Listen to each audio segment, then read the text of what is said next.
Usahakan libatkan Allah, tambahkan Allah di dalam setiap perkataan, di dalam setiap tulisan.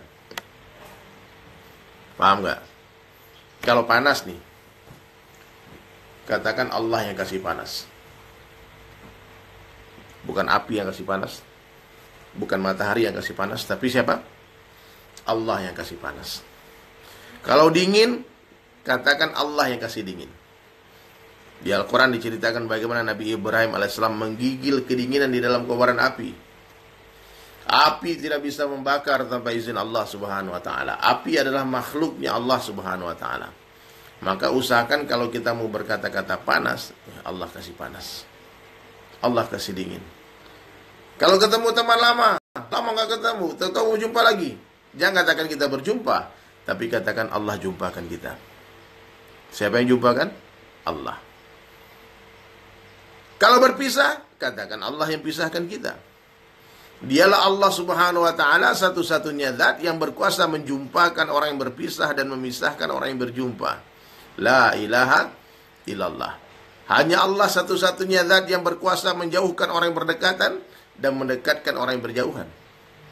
Hanya Allah subhanahu wa ta'ala satu-satunya zat yang kuasa menghidupkan orang mati dan mematikan orang hidup. La ilaha illallah. Selain Allah tidak bisa apa-apa, tidak bisa menghidupkan, tidak bisa mematikan. Seluruh dunia berkumpul hendak membunuh kita, tidak akan mampu tanpa izin Allah. Kita harus yakini itu seluruhnya. Seluruh dunia, manusia, jin, malaikat bertambah dan bekerja sama dengan semua virus-virus yang ada di seluruh dunia, kemudian berusaha untuk membunuh satu orang manusia, tidak akan mampu tanpa izin Allah. La ilaha illallah. Jadi apabila ada orang meninggal dunia, kenapa dia meninggal dunia? Allah matikan dia. Asbabnya bisa macam-macam. Nah, Allah bisa mematikan orang dengan asbab atau tanpa asbab. Allah katakan mati. Namrud laknatullah alaihi itu ya, Namrud itu raja yang paling zalim, yang terbesar waktu itu, yang menguasai hampir seluruh dunia kerajaannya. Allah binasakan Namrud bukan dengan ribuan tentara, bukan. Allah binasakan Namrud itu dengan seekor nyamuk yang sudah rusak sebelah sayapnya. Nah, jadi kita ingat nih, Allah itu pernah menghancurkan kerajaan terbesar di dunia oleh seekor nyamuk yang sudah rusak sebelah sayapnya. Allah Ta'ala pernah membenamkan seorang raja yang gagah, sombong, luar biasa, Fir'aun, ratusan tahun berkuasa. Allah benamkan di Laut Merah. Dan Allah pun pernah membenamkan orang di dalam tanah, orang kaya yang sombong. Namanya siapa? Qarun laknatullah alaihi. Sehingga hari ini kalau kita gali-gali tanah di belakang rumah kita, kemudian ada ketemu harta, itu dibilang orang harta Qarun itu. Saking banyaknya hartanya. Nah, jadi kita harus memahami, hanya Allah yang berkuasa. Apa saja yang Allah Ta'ala kehendaki terjadi, pasti akan terjadi. Apa saja yang Allah Ta'ala kehendaki tidak terjadi, tidak akan terjadi. Makanya kita nggak boleh takut kepada siapapun kecuali kepada Allah. Nabi Ismail alaihissalam diperintah sama Allah, ayahnya Ibrahim alaihissalam, untuk menyembelih anaknya. Dia asah pisau. Pisau tak bisa melukai tanpa izin Allah. Itu pisau udah dites ketajamnya, diasah, dites ke pohon-pohonan, tebang semua. Tapi ketika digorokkan di leher Nabi Ismail, itu pisau ternyata tidak bisa melukai. Ya, kita harus pahami ya. Nah, bahwasanya Allah yang berkuasa. Nabi Musa alaihissalam waktu bayi, ibunya hendak menghanyutkan Nabi Musa ke sungai, dari sungai Nil supaya sampai ke muara ke lautan, jauh daripada kerajaan Fir'aun laknatullah alaihi.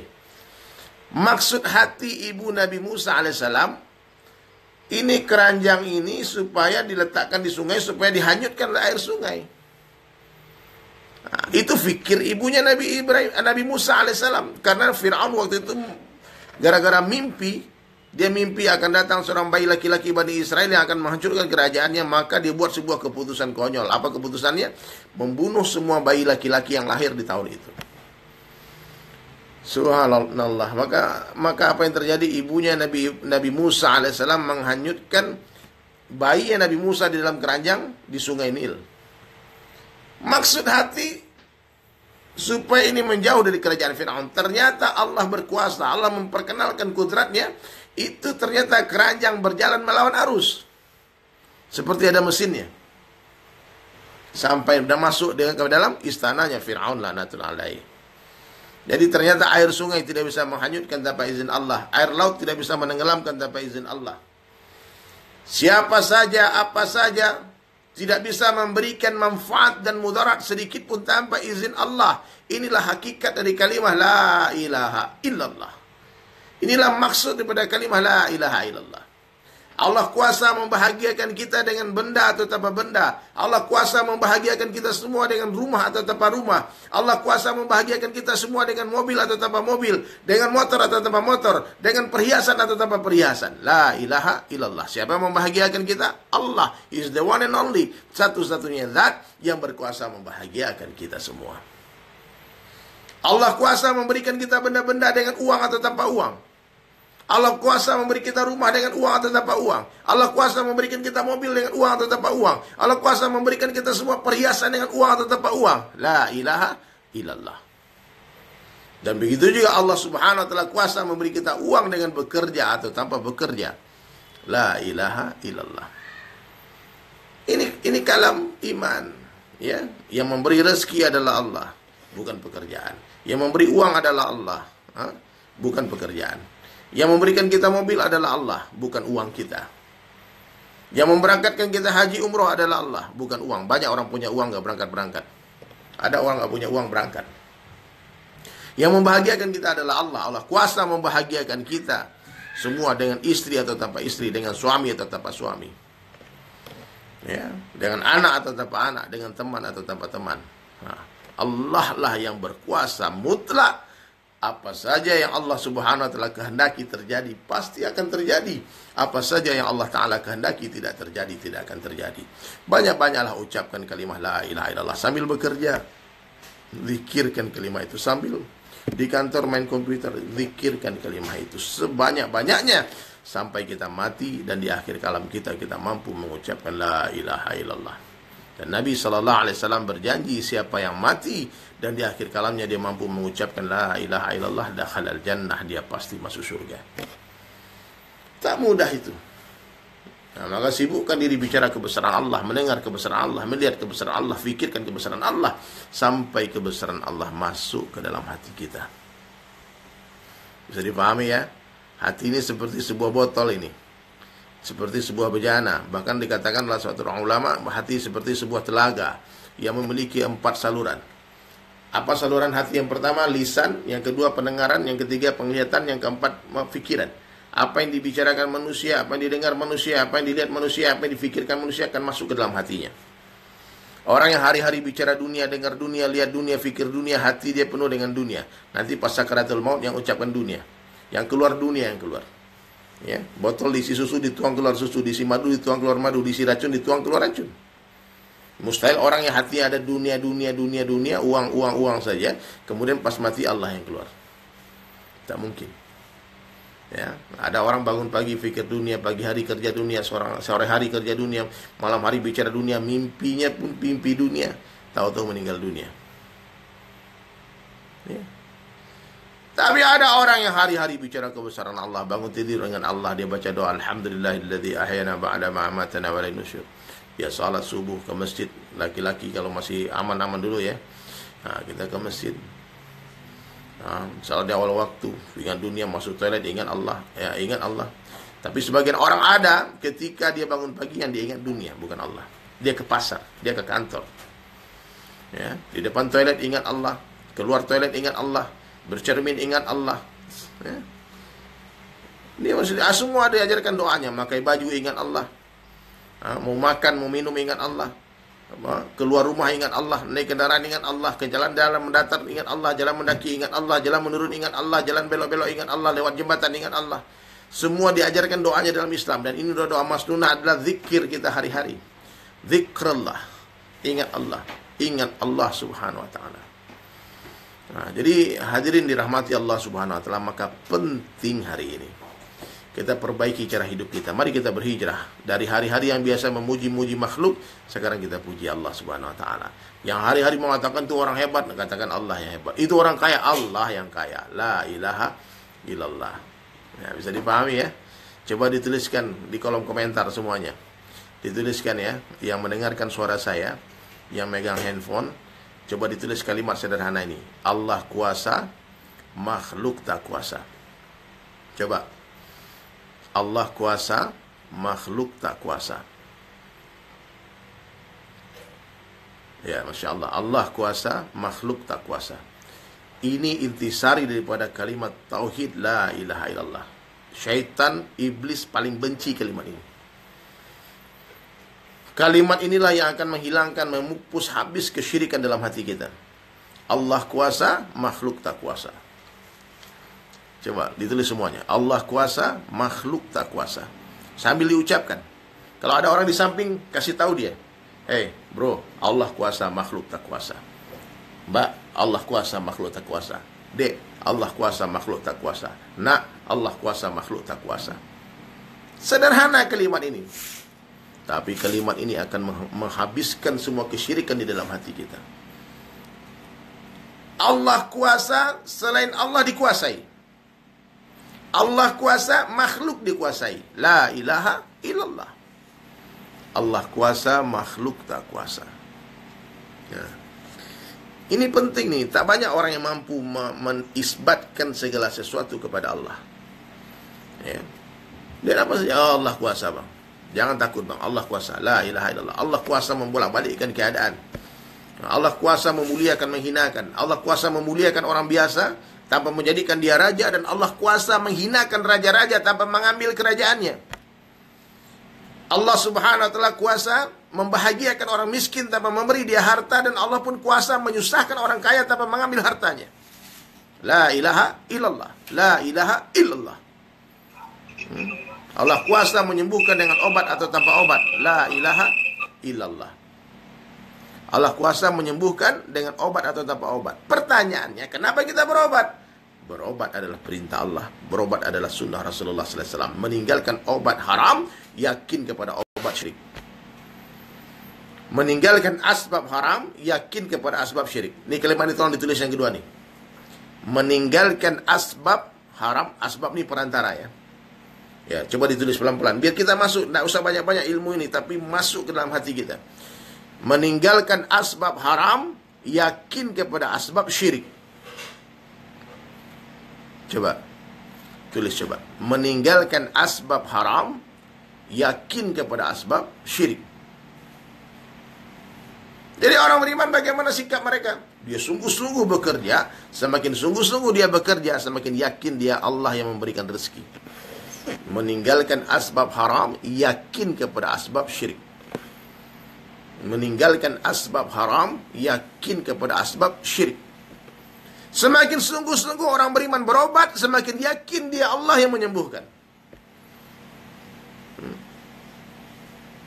Faham ya? Ini tauhid ini. Jangan salah paham. Kan Allah yang ngasih rezeki, kata dari Sulaiman, kita nggak usah kerja, berdosa. Kan Allah yang menyembuhkan, kita nggak usah berobat, katanya Allah yang menyembuhkan. Haram. Kita berdosa. Tapi ketika kita berobat, kita yakin obat yang menyembuhkan itu dosanya lebih besar. Ikat dulu ontamu, kata Nabi, kemudian barulah bertawakal. Bertawakal kepada siapa? Kepada Allah, bukan kepada ikatan. Hari ini banyak orang bertawakal, tapi kepada ikatannya. Tenang kali bang, hati bang, oh udah diikat onta aman. Mesti setelah kita ikat onta dengan benar, kemudian tanya, abang tenang banget bang, onta Allah jaga. Begitu, Allah yang jaga. Meninggalkan asbab haram, yakin kepada asbab syirik. Coba dicatat. Catat di sini kepala kita. Sehingga kita menjadi orang Islam yang benar. Bukan menjadi orang Islam yang pemalas. Bukan penganut aliran sesat, Jabariyah. Allah semua, Allah semua. Tidak. Semua kebaikan isbatkan kepada Allah. Keburukan datang daripada kita. Allah maha sempurna dari segala aib. Allah tidak punya aib. La aibah. Jadi hadirin sekalian dirahmati Allah Subhanahu wa taala, la natrukal asbab walakin natruk al yaqin 'alal asbab. Bukan meninggalkan asbab, tapi meninggalkan keyakinan kepada asbab. Inilah tauhid, inilah syirik. Inilah yang diajarkan oleh Rasulullah sallallahu alaihi wasallam. Rasulullah ketika pergi berjihad, Nabi pakai topi perang, Nabi pakai baju perang, Nabi membuat tameng-tameng buat diri beliau. Begitu juga dengan pandemi hari ini. Kita keluar pakai masker. Kita keluar pakai masker, kita berdiam diri isolasi di rumah kita masing-masing. Kita tidak sementara waktu tidak ke masjid dulu, tidak buat kajian dulu. Biasanya Wika kan setiap ada ulang tahun kan kita diundang untuk konser di sana. Hari ini online saja. Subhanallah. Saya berkali-kali diundang ke Kalimantan dulu ya. Sekarang Masya Allah Pak Asya sudah pindah ke sini, Masya Allah. Allah kuasa, makhluk tak kuasa. Allah yang menciptakan, selain Allah diciptakan. Allah yang memelihara, selain Allah dipelihara. Allah yang memberi rezeki, selain Allah diberikan rezeki. La ilaha illallah. Begitu cara bicaranya. Ya. Allah yang menghidupkan, selain Allah dihidupkan. Allah yang mematikan, selain Allah dimatikan. La ilaha illallah. Subhanallah. Nah, jadi inilah ketika kita meninggalkan dunia dalam keadaan yakin seperti itu. Yakin hanya kepada Allah. Tanpa ada kesyirikan sedikit pun. Ini nggak main-main nih. Kita syirik ini bukan hanya pergi ke kuburan, menyembah, bukan hanya itu, bukan kurafannya itu. Orang lapar nih, kata guru saya, orang lapar ingat makan, tidak ingat Allah dia. Itu kesyirikan tanpa sadar. Ya? Orang mau tidur, dia ingat dia tidur, mau hilangkan capek, dia tidur. Dia syirik. Tidur nggak bisa ngilangin capek. Ngilangin capek itu Allah. Berapa banyak orang bangun tidur justru sakit. Ya? Kenapa kamu tidur? Ini perintah Allah, bang. Kenapa tidur? Ini sunnah Nabi Sallallahu Alaihi Wasallam. Maka tidur dengan cara Nabi. Bagaimana tidur cara Nabi? Posisinya diatur oleh Nabi Sallallahu Alaihi Wasallam. Nah, posisi seperti posisi mayat di dalam kubur itu, miring ke kanan. Tidur pun diajarkan dalam Islam. Ini agama sempurna ini agama. Tata cara tidur, bagaimana sebelum tidur, bagaimana waktu mau tidur, apa doa mau tidur. Kita tidur itu kurang lebih 8 jam setiap hari. 8 jam setiap hari. Kalau umur kita 60 tahun hidup di dunia, berarti 20 tahun waktu tidur saja. Bayangkan kalau kita tidur gak ikut cara Nabi Sallallahu Alaihi Wasallam, 20 tahun hidup umur kita sia-sia, mungkin dosa. Mungkin dosa. Nah, maka jamaah yang dirahmati Allah Subhanahu wa taala, setelah kita sempurnakan tauhid kita, iman kita dengan perkataan iman, dengan ucapan la ilaha illallah, sempurnakan amal dengan kalimah Muhammadur Rasulullah. Kita harus yakin, seyakin-yakinnya, tidak ada satupun tata cara kehidupan yang mendatangkan keselamatan di dunia dan di akhirat, kecuali ikut lifestyle, the way of life, cara hidupnya baginda Rasulullah SAW. Ikut cara Nabi. Dari ujung rambut, ujung kaki, bangun tidur sampai tidur lagi. Saya jahil, ilmu tak banyak. Cuma saya paham ini. Saya paham kalau mau selamat, ikut Nabi SAW. Kefahaman yang Allah berikan. Maka Nabi pakai sorban, saya coba pakai sorban juga. Mudah-mudahan masuk surga gara-gara sorban. Nabi pakai cilat sebelum tidur, pakai cilat juga. Nabi pakai jenggot juga. Bodoh-bodoh aja. Dan Nabi berjanji, apa janji Nabi Sallallahu Alaihi Wasallam? Man ahya sunnati faqad ahabbani. Siapa yang menghidupkan sunnahku, kata Nabi, sungguh dia cinta kepadaku. Wa man ahabbani kana ma'i fil jannah. Siapa yang mencintaiku bersama-sama denganku di dalam syurga. Paham ya? Man tamassaka bisunnati 'inda fasadi ummati. Siapa yang berpegang teguh dengan sunnahku di tengah rusaknya umatku, falahu ajru mi'ati syahid. Buat mereka pahala 100 orang mati syahid. Maka jamaah sekalian dirahmati Allah Subhanahu wa taala, yakinlah sempurna. Satu-satunya cara hidup yang mendatangkan jaminan, mendatangkan keselamatan kita, kesuksesan, kebahagiaan, kemuliaan dunia dan akhirat adalah cara hidupnya Rasulullah sallallahu alaihi wasallam. Cara hidup orang Minang tak ada jaminan dari Allah. Cara hidup orang Jawa tak ada jaminan dari Allah. Cara hidup orang Sunda tak ada jaminan dari Allah. Cara hidup orang Batak tak ada jaminan dari Allah. Cara hidup orang Bugis tak ada jaminan dari Allah. Cara hidup orang India tak ada jaminan dari Allah. Cara hidup orang Pakistan tak ada jaminan dari Allah. Cara hidup orang Jepang tak ada jaminan dari Allah. Cara hidup orang Amerika, orang Australia tak ada jaminan dari Allah. Bahkan cara hidupnya orang Arab tak ada jaminan dari Allah. Yang dijamin selamat dunia akhirat adalah cara hidupnya Rasulullah SAW. Ingat, sunnah bukanlah budaya Arab. Sunnah adalah apa yang telah Nabi contohkan, Nabi ajarkan kepada kita. Nabi tidak berpakaian kecuali atas wahyu dari Allah. Beda pakaian Nabi dengan pakaian orang Arab. Bahkan orang-orang Arab jahiliyah, Quraisy, kafir Quraisy waktu itu sering kali memerangi Rasulullah sebab Nabi mendakwahkan sunnah. Jadi harus dipahami hari ini kadang-kadang kan, oh itu budaya Arab, itu budaya Arab, itu budaya mana budaya Arab, sorban budaya Arab. Bukan, ini sorban itu sunnah. Ya, tapi kan orang Arab pakai sorban juga, bang. Kalau dia mau pakai sorban, ya silahkan, bukan urusan kita. Seperti teman saya bilang tuh, bang, itu jenggot Firaun juga pakai jenggot, bang. Fir'aun mau pakai jenggot atau enggak bukan urusan kita, itu urusan dia. Saya pakai jenggot karena Nabi sallallahu alaihi wasallam pakai jenggot, titik, enggak ada komanya. Jadi dalam menghidupkan sunnah Nabi ini kadang-kadang kita enggak perlu pakai fikir-fikir dulu. Sami'na wa ata'na, bukan sami'na wa tafakkarna. Aku dengar dan tak pikir-pikir dulu ya. Bukan. Orang Minangkabau. Dulu saya pulang kampung ke kampung saya dikritik di kampung saya gara-gara saya pakai sorban. Kata orang-orang tua, ini bukan budaya kita. Saya lihatin uang 5.000 yang lama itu yang ada foto Tuanku Imam Bonjol. Saya tanya, ini orang mana ini? Baru semua kaget. Hah? Orang awak rupanya katanya. Ternyata Tuanku Imam Bonjol bersorban lebih besar dari ini sorbannya. Lebih panjang di jenggotnya. Dan dia sekarang telah dimuliakan menjadi pahlawan nasional oleh NKRI tercinta ini. Pangeran Diponegoro bersorban, orang Jawa, orang Jogja dia. Bacalah sejarahnya. Oh, saya Muhammadiyah Pak, saya nggak pakai sorban. Pendiri Muhammadiyah Kiai Haji Ahmad Dahlan itu bersorban. Saya NU Pak Banser, saya nggak pakai sorban. Pendiri NU Nadatul Ulama itu Kiai Haji Hashim Asy'ari pakai sorban. Kakeknya Gus Dur bersorban. Ada foto itu ya, sorban hijau yang populer itu. Berjenggot dia. Cuman terakhir-terakhir ada orang yang ngelukis dihilangi jenggotnya. Kejahatan itu. Nah, jadi begini, amalkan sunnah semampunya, bukan semaunya. Meskipun kita tak mampu menghidupkan sunnah 100%, tolong jangan tinggalkan 100%. Amalkan semampunya saja.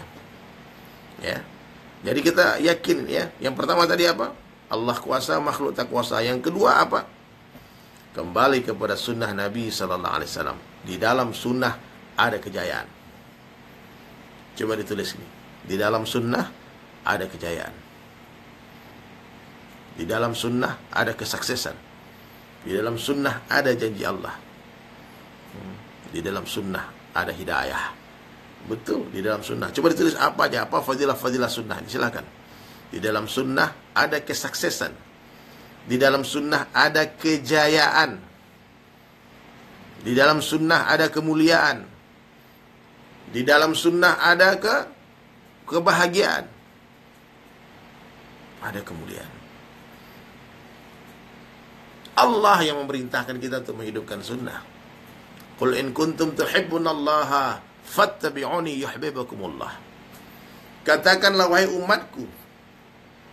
Katakanlah kepada umatmu wahai Rasulullah, wahai Muhammad. Kalau kalian betul-betul mencintai Allah, kalau kalian benar-benar mencintai Allah, qul in kuntum tuhibbunallaha fattabi'uni, ikuti aku. Yuhibbukumullah, Allah pasti akan mencintai kalian. Jangan remehkan, meskipun hanya sekedar makan, minum tangan kanan. Itu agama. Nabi menjelaskan dalam satu hadis, minum tangan kiri, makan tangan kiri itu adalah caranya syaitan.